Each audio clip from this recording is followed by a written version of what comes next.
正经的知识。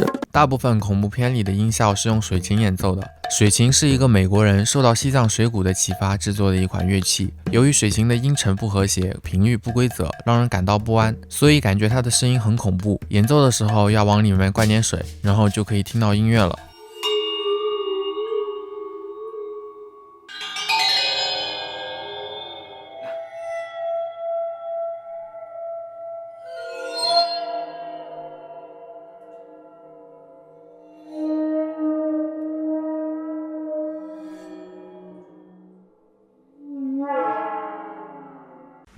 正经的知识又增加了。